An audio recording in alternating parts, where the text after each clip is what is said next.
Hello friends, आज हम CTET 2019 से संबंधित जो क्वेश्चन है हिंदी के उन्हें सोल्व करने वाले हैं, जिससे आपको पता चलेगा कि सीटेट में हिंदी के क्वेश्चन कैसे आते हैं।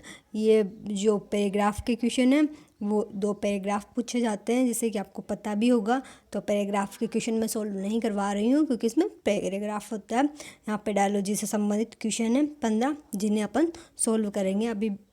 तो ध्यान से देखना कि जो पेडालॉजी के क्वेश्चन है वो कैसे आते हैं तथा अपन उसे कैसे सोल्व कर सकते हैं। वीडियो को स्किप ना करें अगर आपको पूरी तरह से जानना है कि कैसे कैसे क्वेश्चन बनते हैं, तो ये आपको बहुत हेल्प करने वाले हैं। रीट ऑब्वियसली सीटेट में तो इनका बहुत ही कोर्स होता है, क्योंकि हर बार यही सेम क्वेश्चन पूछे जाते हैं। तो अगर आप सिंगल इन्हें भी याद करते हो तो भी आपका काम चल जाता है। ऐसे कुछ क्वेश्चन सीरीज़ आप इधर उधर से देख लेते हो, तभी आपका काम चल सकता है और आप आसानी से जो सीटेट है उसे क्रैक कर सकते हो।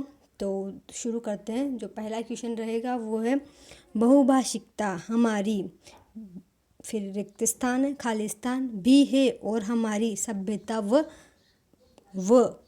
का अभिन्न अंग है। तो बहुभाषिकता हमारी क्या है तथा ये सभ्यता व किसका अभिन्न अंग है। तो बहुभाषिकता जो है वो आपके लिए, बहुभाषिकता हमारी चुनौती है और यह सभ्यता हमारी सभ्यता और संस्कृति का अभिन्न अंग है। तो यहाँ पर आ जाएगा फर्स्ट में चुनौती आ जाएगा और यहाँ पर आ जाएगा संस्कृति। जो सेकंड वाला है यहाँ पे फिल कर देंगे। इस तरह आपका क्वेश्चन नंबर है फर्स्ट वाला, उसका सेकंड आंसर राइट हो जाएगा। नेक्स्ट चलते हैं, नेक्स्ट क्वेश्चन देखते हैं।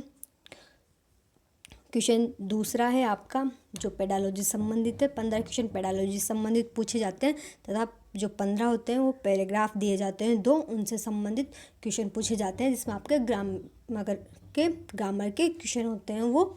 तो पेडालॉजी के क्वेश्चन अपन सोल्व कर रहे हैं, जिसमें से दूसरा क्वेश्चन है आपका, एक 3 साल के बच्चे से किसी भी ऐसे विषय पर अच्छी तरह से बातचीत की जा सकती है जो उसके दायरे के अंदर आता हो। मतलब 3 साल का बेबी है कोई, तो उससे किसी भी विषय वस्तु पर बातचीत करेंगे अपन, तो वो कौन से दायरे में आना चाहिए, उसके भावनात्मक दायरे में आएगा, तब उससे अपन उसके बारे में सभी तरह की बातचीत कर सकेंगे। संज्ञान में आएगा तब बातचीत कर सकेंगे, भौगोलिक में या विद्यालय में।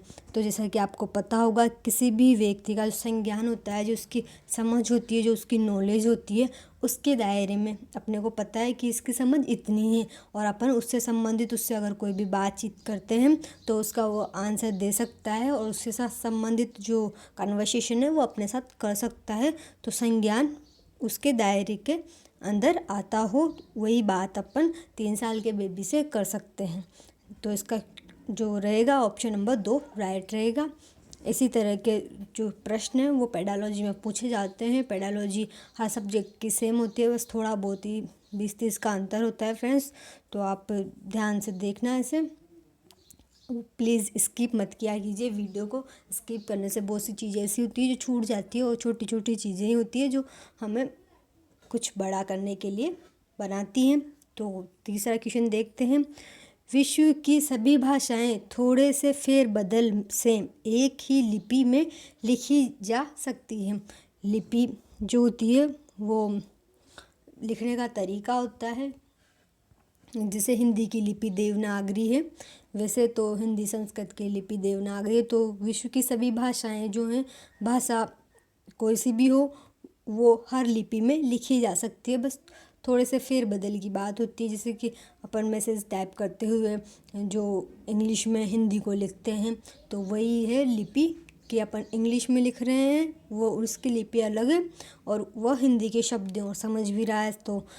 तो ये कथन है, भ्रामक है ये कथन कि नहीं लिखा जा सकता। आंशिक रूप से सत्य है, पूर्णतः सत्य नहीं है या पूर्ण सत्य है। तो ये जो आंसर है आपका वो रहेगा 4 नंबर आंसर इसका सही रहेगा, पूर्णतः सत्य है। विश्व की सभी भाषाएं हैं ना, जो थोड़े से फेरबदल के साथ प्रत्येक लिपि में एक ही लिपि में लिखी जा सकती है, या यूँ कहें हर भाषा हर लिपि में लिखी जा सकती है। लेकिन एक लिपि दूसरी लिपि में नहीं लिख सकते, हर भाषा को अपन एक्सचेंज करते हुए दूसरी लिपि में लिख सकते हैं। इसी के साथ चलते हैं, जो नेक्स्ट क्वेश्चन रहने वाला है वो है भाषा में आकलन का अर्थ है। तो आकलन से अपन क्या अर्थ लगाएंगे, जो आकलन है अपना उसे क्या अर्थ लगाएंगे। भाषा व्याकरण का आकलन, भाषा प्रयोगों की क्षमता का आकलन, कि भाषा का प्रयोग किस तरह किया जा रहा है उसकी क्षमता का आकलन, जो भाषा आकलन का अर्थ रहेगा। आलंकारिक भाषा के प्रयोग का आकलन, आलंकारिक का मतलब होता है जिसमें अच्छे से समास संधि की हुई हो, अलंकार छंद प्रत्यय वगैरह सब ग्रामर का अच्छे से उपयोग किया गया हो, बहुत ही क्लिष्ट कठिन शब्दों का जो हार्ड वर्ड्स होते हैं उनका यूज़ किया हुआ हो, तो उनका उसके प्रयोग का आकलन हो जाएगा। भाषा का आकलन का अर्थ साहित्यिक विधाओं की जानकारी का आकलन हो जाएगा। क्या होगा, भाषा के आकलन का अर्थ। जो भाषा के आकलन का अर्थ होगा फ्रेंड्स वो होगा आपका भाषा प्रयोग की क्षमता का आकलन, कि आप भाषा का प्रयोग कैसे कर रहे हो, भाषा का यूज़ किस प्रकार से कर रहे हो, किन शब्दों का प्रयोग आप अपनी बात को रखने के लिए कर रहे हो, वो होगा आपके भाषा में आकलन का अर्थ। भाई भाषा में आकलन वो होगा आपका कि आपका सेंस क्या है, किस वर्ड को लेके आप कितनी समझ रखते हो, वो आपका भाषा का आकलन होगा। नेक्स्ट जो क्वेश्चन है वो है आपका बच्चों की लेखन क्षमता, जो उनकी लिखने की क्षमता है का आकलन करते समय आप सर्वाधिक महत्वपूर्ण किसे मानते हैं।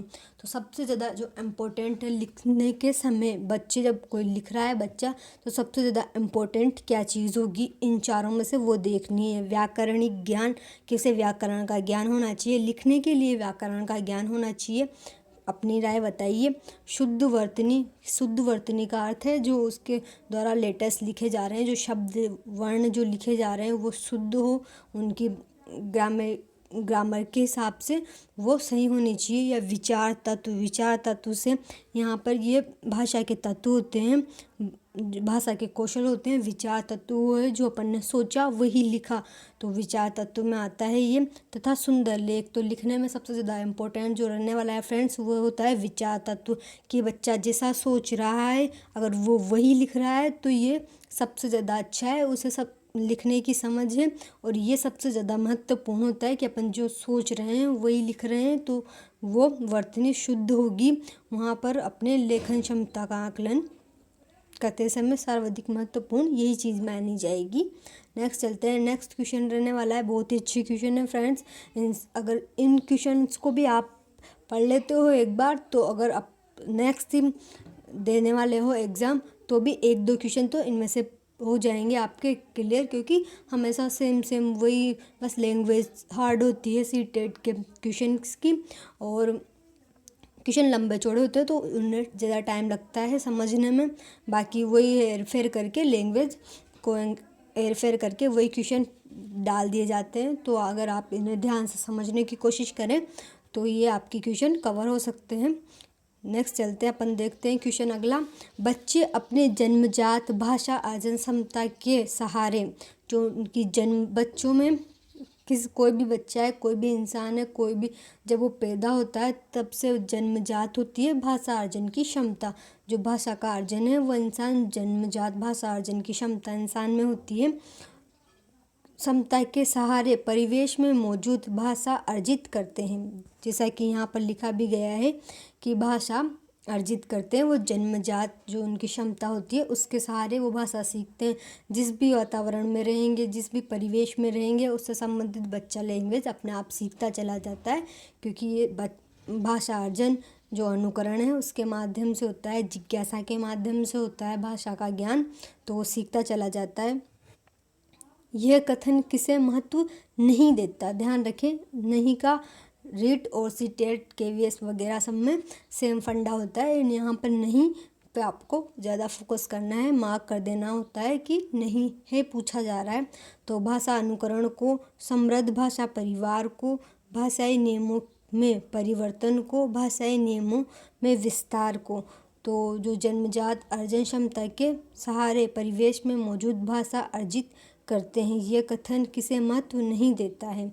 तो ध्यान रखिए फ्रेंड्स, ये कथन किसे महत्व नहीं देगा। भाषा नियमों में जो परिवर्तन हो रहा है उसे ये महत्व नहीं देगा कि भाषा के नियम क्या है और उनमें किस प्रकार परिवर्तन हो रहा है, उससे कोई संबंधित नहीं होगा ये फ्रेंड्स। बाकी इन तीनों अनुकरण से भाषा रिलेटेड होती है, समृद्ध भाषा परिवार से होती है, और भाषा नियमों में विस्तार किस प्रकार का विस्तार है उनसे रिलेटेड होती है। ये सारे इफ़ेक्ट करते हैं भाषा सीखने में, जबकि नियमों में जो परिवर्तन हो रहा है वो इफ़ेक्ट नहीं करता आपका इतना। नेक्स्ट क्वेश्चन है, प्राथमिक स्तर पर भाषा कौशलों का विकास।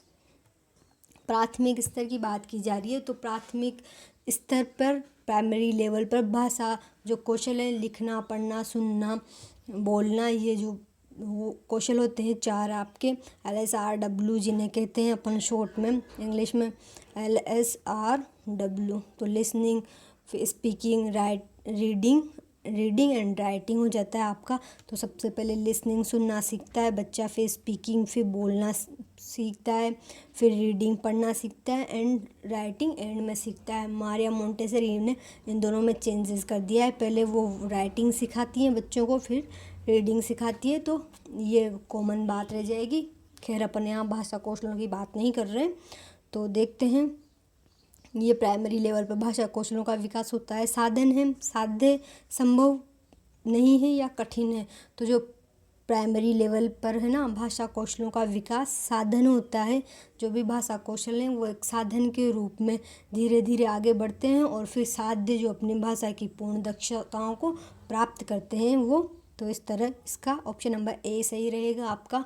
नेक्स्ट जो क्वेश्चन है वो होगा आपका प्राथमिक स्तर। ध्यान रहे, प्राथमिक स्तर की बात यहाँ पर इसलिए की जा रही है क्योंकि प्राइमरी लेवल का पेपर होता है। 1 से 5 तक के जो टीचर्स होते हैं प्राइमरी लेवल के, उनके बेस का क्वेश्चन है ये सारे। तो ऐसा नहीं है कि हाई लेवल पे नहीं पूछे जाते हैं, लेकिन ये यहाँ पर जब आप 1 से 5 तक की बात करते हो तो प्राइमरी लेवल के अधिकतर क्वेश्चन पूछे जाएंगे, छोटे बच्चों से संबंधित क्वेश्चन आपसे पूछे जाएंगे। तो प्राइमरी लेवल की स्तर पर बच्चों की मौखिक अभिव्यक्ति सेकेंडरी होता है। सेकेंडरी जो भाषा कौशल है उनका है मौखिक अभिव्यक्ति, मतलब बोलना, स्पीकिंग है, का विकास करने की दृष्टि से सर्वाधिक महत्वपूर्ण गतिविधि है। मतलब मौखिक अभिव्यक्ति को अपन किस प्रकार से बच्चों की मौखिक अभिव्यक्ति को अच्छे से बना सकते हैं, वो उन्हें किस प्रकार बोलने के लिए प्रोत्साहित कर सकते हैं। तो इसके लिए सबसे ज़्यादा महत्वपूर्ण क्या चीज़ रहेगी। अगर अपन बच्चों को कहानी सुना कर उनसे अपनी भाषा में कहलवाते हैं, मतलब उन्हें कहानी सुनाते हैं कोई भी, और उससे बोलते हैं कि अपने शब्दों में वापस तुम मुझे सुनाओ, तो क्या ये सबसे अच्छा रहेगा। कहानी को ज्यों का त्यों दोहराना, अगर अपन उनसे कहेंगे कि वैसा का वैसा ही दोहरा दो, तो भाई साहब इसमें वो रटेंगे ना कि सीखेंगे। इसमें उनका सीखना विखना कुछ नहीं होगा, बस रटेंगे, वो ज्यों का त्यों दोहराएंगे, जैसा का वैसा। कहानी सुनकर चित्र बनाएंगे, तो इससे उनकी सृजनशीलता विकसित होगी कि उनके माइंड में कितनी सृजनशीलता है, वो कितने क्रिएटिव बच्चे हैं कि वो कहानी सुनकर कोई भी उसकी एक पार्ट पर एक चित्र बना सकता है, या कहानी सुनकर उसके अलग अलग पार्ट्स के चित्र जो फिगर्स हैं वो ड्रॉ कर सकता है। तो ये उसकी सृजनात्मक क्षमता होगी। जो नेक्स्ट बात करें, कहानी सुनकर शब्द से लिखना, तो इसकी लेखन क्षमता विकसित होगी इसमें, ना कि बोलना। तो इसमें सृजनशीलता होगी, इसमें लेखन क्षमता होगी, जो का तो में रटंत विद्या हो गई है आपकी। और जो आपका कहानी सुनकर उसे अपनी भाषा में कहना जो है वो बच्चे की मौखिक अभिव्यक्ति होगी, उसकी खुद की अभिव्यक्ति होगी। वो जो भी शब्द हैं उन्हें ऐड करके, कुछ भूल जाएगा तो अपने हिसाब से ऐड करके अपनी लैंग्वेज में सुनाएगा, तो यहाँ पर उसकी मौखिक अभिव्यक्ति बहुत अच्छे से होगी। और जो प्राइमरी लेवल के टीचर्स हैं वो इस पर फोकस भी करते हैं। आई होप आप भी टीचर बनो तो इसे अप्लाई कर सकते हो अपने स्कूल्स में। नेक्स्ट चलते हैं, नेक्स्ट बात करूँ पहली कक्षा में पढ़ने वाली रोशनी। यहाँ पर भी वही प्राइमरी लेवल की बात की जा रही है कि फर्स्ट क्लास में पढ़ती है रोशनी, नाम है किसी लड़की का। लिखते समय अपनी मातृभाषा के शब्दों को लिखते, जो मदर टंग होती है उसके जो वर्ड्स होते हैं उन्हें यूज़ करती है वो लिखते समय, इन राइटिंग। भाषा शिक्षक के रूप में आप क्या करेंगे, तो as a teacher, language teacher हो आप, तो आप क्या करोगे, रोशनी को समझाएंगे कि ये गलत है, क्या आप रोशनी को समझाएंगे कि जो मदर टंग है उसके शब्दों को लिखने में यूज़ में करना आपको गलत है, ये समझाएंगे। मातृभाषा वाले शब्दों पर लाल घेरा लगाएंगे तो ये बिल्कुल गलत हो जाते हैं कि आप मातृभाषा वाले शब्दों को लाल घेरा करके कर दो, क्योंकि प्राइमरी लेवल पर जो बच्चों की मदर टंग होती है, टीचर्स को भी उसे इंक्लूड करते हुए, उसे समझते हुए, बच्चे को समझते हुए उसके उसी भाषा में समझाना पड़ता है कि जिस भाषा में बच्चा ज़्यादा सहज तरीके से सीख रहा है, वो ज़्यादा अच्छे से अपने माइंड में चीज़ें सेट कर पा रहा है। तो बच्चों को, टीचर्स को प्राथमिकता देनी होती है उसकी मातृभाषा को। तो यहाँ पर लाल घेरा लगाने से तो बच्चे अपने आप को अलग महसूस करेंगे और वो उन्हें डर सा लगेगा कि नहीं यार मेरे से गलती हो गई यहाँ पर। तो ऐसा अपन नहीं करेंगे जिनसे बच्चों में झिझक पैदा हो। अपने को उन्हें मोटिवेट करना है तो लाल घेरा नहीं लगाएंगे। मातृभाषा वाले शब्दों का हिंदी अनुवाद लिख देंगे। तो अगर मातृभाषा के शब्दों का अपन हिंदी अनुवाद लिख देंगे तब भी बच्चे को ये लगेगा कि जो मेरे द्वारा यूज़ किए जाने वाले शब्द हैं, जो वर्ड्स हैं, वो गलत हैं और जो सर ने लिखे हैं, मैम ने लिखे हैं, वो सही है। तो वहाँ पर भी बच्चा अपने आप को असहाय महसूस करेगा और उसके दिमाग में खुद के प्रति नेगेटिविटी फिट होगी। इसलिए अपन ये भी नहीं करेंगे। पहला जो है, रोशनी को समझाएंगे कि ये गलत है। तो ऐसा भी अपन नहीं कर सकते। क्यों नहीं कर सकते? अगर उसे यूँ बोलेंगे अपन कि नहीं ये वर्ड गलत है, तो भाई साहब गलत कैसे है? वो तो अपने मदर टंग में, अपने लोकल लैंग्वेज में से यूज़ करती है, अपने घर पे यूज़ करती है, तो गलत तो हो ही नहीं सकते। सेंस तो वही है, उनका मीन तो वही है, तो ये गलत नहीं हो सकता। रही भाषा की बात, तो अपन उसे मातृभाषा वाले शब्दों को स्वीकार कर लेंगे। जैसे जैसे वो बड़ी होती जाएगी, जैसे जैसे उसे लैंग्वेज की समझ बढ़ेगी, तो वो उस जिस लैंग्वेज में जो शब्द फिट हो रहा है उसे अपने आप यूज़ करना सीख जाएगी। तो यहाँ पर आपका जो ऑप्शन नंबर 4 है वो बिल्कुल सही रहेगा। जैसे जैसे अपन बड़े होते जाते हैं, अपने हिसाब से चीज़ों को फिट करना सीख जाते हैं। आपने भी बचपन में पहले हिंदी के साथ और कोई अपनी मदर टंग या इंग्लिश, अगर आपकी मदर टंग हो तो हिंदी हो, तो आपने एक दूसरे को मिक्स करके, या फिर और भी कोई सी राजस्थान में जितनी भाषाएं हैं, MP UP में अलग अलग भाषाएं हैं, तो उसके हिसाब से आपने अपनी मदर टंग को हिंदी के साथ मर्ज करके या फिर इंग्लिश के साथ मर्ज करके पढ़ा होगा। तो ये सबके साथ होता है। तो इसे टीचर बाय गुड तो कर नहीं सकते, वो इसे इंक्लूड करते हैं, बच्चों को उसी हिसाब से पढ़ाते हैं। नेक्स्ट देखते हैं। नेक्स्ट जो क्वेश्चन है आपका वो है, प्राथमिक स्तर पर बच्चों की सहज और स्वाभाविक मौखिक अभिव्यक्ति में सबसे कम महत्वपूर्ण है। मतलब बच्चे यहाँ पर अपनी सहज और स्वाभाविक अभिव्यक्ति में सबसे कम महत्वपूर्ण पूछा जा रहा है कि सबसे कम महत्वपूर्ण बच्चों के लिए क्या होने वाला है। तो देखते हैं क्या होने वाला है। स्पष्टता, अगर बच्चा कोई बोल रहा है तो स्पष्ट, प्राथमिक लेवल की बात की जा रही है, यहाँ पर प्राथमिक स्तर की बात की जा रही है। तो स्पष्टता, स्पष्ट शब्द हों, शुद्ध उच्चारण हो, बोलने में आत्मविश्वास और मौलिक विचार। तो स्वाभाविक मौलिक अभिव्यक्ति में जो स्वाभाविक है उसकी खुद की है। मौलिक का मतलब होता है जो खुद की हो, किसी की कॉपी ना हो, उसे मौलिक बोलते हैं। स्वाभाविक जो अचानक हो उसे स्वाभाविक बोलेंगे। अभिव्यक्ति जो अपनी विचार हैं उन्हें व्यक्त करने की तो हो गई। तो सबसे कम महत्वपूर्ण पूछा जा रहा है आपको, तो चारों में से कोई सा भी हो सकता है, लेकिन चारों महत्वपूर्ण है लेकिन सबसे कम महत्वपूर्ण पूछ रहा है आपसे। तो यहाँ पर जो होगा, बोलने में आत्मविश्वास या मौलिक विचार, ये नहीं होंगे। मौलिक विचार उसकी स्वाभाविक अभिव्यक्ति के लिए, जो मौखिक है, स्वाभाविक अभिव्यक्ति है, उसके लिए मौलिक विचार, बोलने में आत्मविश्वास और स्पष्टता, ये सबसे ज़्यादा इम्पोर्टेंट रहती है। शुद्ध उच्चारण का मतलब, ये स्पष्टता से मतलब होता है कि अपने को समझ में आना चाहिए, स्पष्ट होने चाहिए वर्ड्स। और शुद्ध उच्चारण ये है कि प्राइमरी लेवल पर कोई बच्चा ऐसा हो सकता है जो थोड़ा बड़ा हो रहा है, 3rd 4th में है, फिर भी वो थोड़ा बहुत हकलाता है, तुतलाता है। बहुत सारे बच्चों में अधिगम विकार, पठन संबंधित, लेखन संबंधित, श्रवण संबंधित विकार देखे जाते हैं। तो वो उसमें थोड़ी बहुत ऐसे हो सकती है, तो वो थोड़ी बहुत फॉल्ट कर सकता है इन जो शुद्ध उच्चारण में, उसे प्रोनाउंसिएशन उसका इधर उधर हो सकता है 1-2। तो आप उसे इतना ज़्यादा ये नहीं दोगे। तो यहाँ पर जो शुद्ध उच्चारण है वो सबसे कम महत्वपूर्ण हो जाएगा मौखिक स्वाभाविक मौखिक अभिव्यक्ति में। बाकी तो शुद्ध उच्चारण बहुत इम्पोर्टेंट होता है आपका। जहाँ तक आप शुद्ध उच्चारण नहीं करोगे वहाँ तक सामने वाले को समझ में नहीं आएगा कि आप क्या बक रहे हो। तो चलते हैं नेक्स्ट क्वेश्चन। प्राथमिक स्तर पर बच्चों का भाषा विकास सर्वाधिक रूप से निर्भर करता है। प्राथमिक स्तर पर बच्चों का भाषा विकास स्वाभाविक रूप से निर्भर करता है। तो प्राथमिक लेवल की बात की जा रही है। भाषा विकास सर्वाधिक रूप से निर्भर किस पे करता है ये पूछा जा रहा है आपसे। भाषा की व्याकरणिक जानकारी पर, कि भाषा की अच्छे से व्याकरण की जो ग्रामर की वो जानकारी हो, नॉलेज हो आपको। भाषा के कठोर आकलन पर, भाषा का आपको कठोर आकलन आना चाहिए कि ये ग्रामर है, ये पद्य है, ये गद्य है, ये इसका ऐसा आकलन है, इसे ऐसे करके पढ़ना है, वो सब आना चाहिए। भाषा की पाठ्य पुस्तक पर या समृद्ध भाषा परिवेश पर।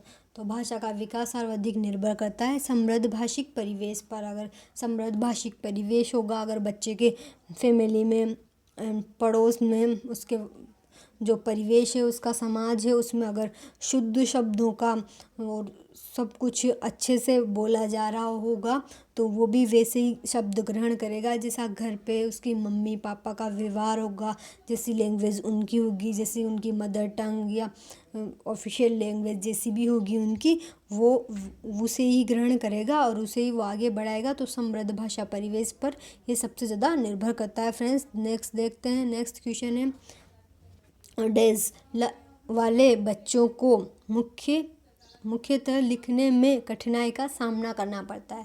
तो यहाँ पर आपको डेजिज दे रखी हैं जो कि पठन लिखन वगैरह से संबंधित डेजिज हैं।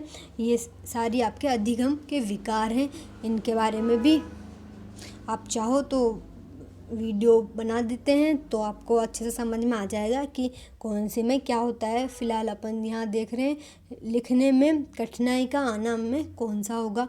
तो डिस्लेक्सिया, डिस्ग्राफिया, डिस्कैलकुलिया या अफेजिया। तो फ्रेंड्स जो डिस्ग्राफिया है, ग्राफ से पता चल रहा है आपका कि यहाँ पर जो ग्राफ होता है आपका मैथ में वो ऐसे ऐसे लाइनिंग वाला होता है। तो यहाँ पर अपन कुछ ड्रॉ करते हैं, कुछ बनाते हैं, तो लिखने से आप रिलेट करके याद रख सकते हो कि ग्राफ का मतलब लिखना है और यहाँ लेखन संबंधित कठिनाई का सामना कर रहा है तो वो ग्राफिया होगा, वो आपका ग्राफ होगा। तो यहाँ पर ऑप्शन नंबर 2 राइट रह जाएगा। डिसलेक्सिया आपके पठन संबंधित विकार है, पढ़ने में होगा। कैलकुलिया जैसे कि कैलकुलेटर की फीलिंग आ रही है आपको कैलकुलिया से, तो ये गणना संबंधित विकार है आपका। अफेजिया जो होता है वो भ्रम संबंधित विकार होता है, अपन बिना बात के भ्रम पालने लग जाते हैं। इसमें जो क्वेश्चन नंबर है वो है 148 और ये लास्ट क्वेश्चन में चल रहा है आपका प्राथमिक स्तर पर भाषा शिक्षण का उद्देश्य क्या है। सारी प्राइमरी लेवल की बात की जा रही है फुल ऑन, तो लगे रहिए। सेशन पसंद आ रहा हो तो लाइक कमेंट शेयर सब्सक्राइब कर सकते हो आप, और ना आ रहा हो तो डिसलाइक भी कर सकते हो, ऐसी कोई दिक्कत नहीं है। देखते हैं विभिन्न साहित्यिक विधाओं की रचनाओं और रचनाकारों के नाम याद करना। ये शिक्षण उद्देश्य है, प्राथमिक भाषा शिक्षण का उद्देश्य है। जी बिल्कुल नहीं हो सकता है, तो कोई सा भी इसका उद्देश्य नहीं हो सकता कि रचनाकारों के आप नाम याद कर रहे हो। विषय सामग्री के माध्यम से केवल कठिन शब्दों का अर्थ जानना। विषय सामग्री जो भी है आपकी, तो यहाँ पर केवल शब्द आ गया, जहाँ पर केवल शब्द आ जाए उसे तो आप वैसे ही काट सकते हो कि केवल इतना ही नहीं होता। भाषा शिक्षण का उद्देश्य उससे भी आगे होता है, उससे भी डीपली हो सकता है। दूसरे के विचारों को शब्दशः दोहराने मात्र ही कुशलता का विकास है। तो शब्दशः जहाँ पर आ जाए, मात्र ही आ जाए, केवल आ जाए, तो ये शब्द आप वैसे ही काट सकते हो। पठन के दौरान ज्ञानार्जन एवं आनंद प्राप्ति में समर्थ बनाना। तो ये पठन के समय जब आप ज्ञानार्जन कर रहे हो, आपका ज्ञान अर्जित हो रहा है, नॉलेज इंक्रीज हो रहा है, आपको आनंद आ रहा है, मज़ा आ रहा है आपको, प्राप्ति में जो समर्थ बनाता है वही शिक्षण का मुख्य उद्देश्य होता है। मोटिव जो होता है वो यही होता है कि मेन मोटिव कि आप जो हो आनंद प्राप्त करें और ज्ञान का अर्जन हो। नेक्स्ट चलते हैं, नेक्स्ट क्वेश्चन रहने वाला है सेकंड लास्ट क्वेश्चन है आज का, वो है आपका प्राथमिक स्तर की पाठ्य पुस्तकों में विषय वस्तु का फलक। विषय वस्तु का फलक मतलब जो विषय वस्तु है आपकी, जो सामग्री है जो पढ़ने की प्राथमिक प्राइमरी लेवल पे बात की जाती है, उसका फलक, उसका पृष्ठ, उसका पेज कैसा होना चाहिए हो। कैसा मतलब कैसा हो, इनमें से ऑप्शन देखना है। जिसमें से सरोकार झलकते हों, तो मतलब किससे संबंधित, किससे रिलेटेड चीज़ें, फलक कैसा होना चाहिए तथा उसमें किससे रिलेटेड चीज़ें होनी चाहिए। तो सिंपल सी बात है भाई साहब, विस्तृत तो फलक होना चाहिए, मतलब बड़ा लंबा चौड़ा सारा होना चाहिए, और उससे समाज से संबंधित जो भी सरोकार है, जो भी कल्चर है आपका, वो झलकना चाहिए। प्राइमरी लेवल पर बड़े पेजों वाली, मोटे पेजों वाली, अच्छे अच्छे फोटोग्राफ वाली आपको पुस्तकें देनी चाहिए बच्चों को, जिनसे उनके समाज का पता चलता हो, समाज के स्तर का पता चलता हो कि समाज कैसा है, और जिन्हें वो आसानी से समझ सकते हो। नेक्स्ट और लास्ट क्वेश्चन है आज का, वो है भाषा वैज्ञानिक दृष्टि से भाषा और बोली में। भाषा वैज्ञानिक दृष्टि से भाषा और बोली में अंतर नहीं होता है, अंतर होता है, आंशिक संबंध होता है, आंशिक संबंध नहीं होता है। तो जो 50वां क्वेश्चन है आपका, मतलब 150वां, उसका जो सही आंसर रहेगा वो आंशिक संबंध होता है। कौन सा? Option number 3। भाषा वैज्ञानिक दृष्टि से भाषा और बोली में आंशिक संबंध होता है। फ्रेंड्स, भाषा अलग होती है, बोली अलग होती है। भाषा होती है जिसकी कोई ग्रामर हो, अच्छे से वेल सेटल्ड हो, सब कुछ उसका सेट हो, और उसके ग्रामर के शब्दों को एक्सचेंज नहीं किया जाता हो एक दूसरे में। जबकि बोली में जो अपने कोई सी भी बोली हो गई आपके, गुजराती, पंजाबी, मराठी, ये बंगला वगैरह, जिनका शब्दकोश इतना ज़्यादा स्ट्रॉन्ग नहीं है, तो वो सारी हो जाती है आपके बोलियाँ। बोलियों में बहुत सारी, जैसे कि पंजाबी है आपके, तो पंजाबी बोली में नहीं आएगी, ये भाषा में आती है फ्रेंड्स, क्योंकि पंजाबी उर्दू इनकी ग्रामर है और इन्हें लिखा पढ़ा जाता है ग्रामर का व्यू से, तो ये बोली में नहीं आएंगी आपके। बोली में आपके ऐसे कुछ भी हाड़ौती हो गया, मेवाती हो गया, ये सारी राजस्थानी हो गया, ये सारी बोलियों में आती है। तो इसी के साथ आज का सेशन समाप्त होता है आपका। आई होप आपको पसंद आया होगा, समझ में भी आएगा होगा कि किस बेस पे क्वेश्चन बनाए जाते हैं और कैसे कैसे क्वेश्चन होते हैं, लैंग्वेज कैसी होती है। थोड़ी इससे भी ज़्यादा टफ जो होती है वो मैथ्स और साइको की होती है। तो अगर आप चाहो तो साइको के उनके क्वेश्चन भी सॉल्व करवा सकते हैं अपन। तो मिलते हैं नेक्स्ट वीडियो में। Thank you.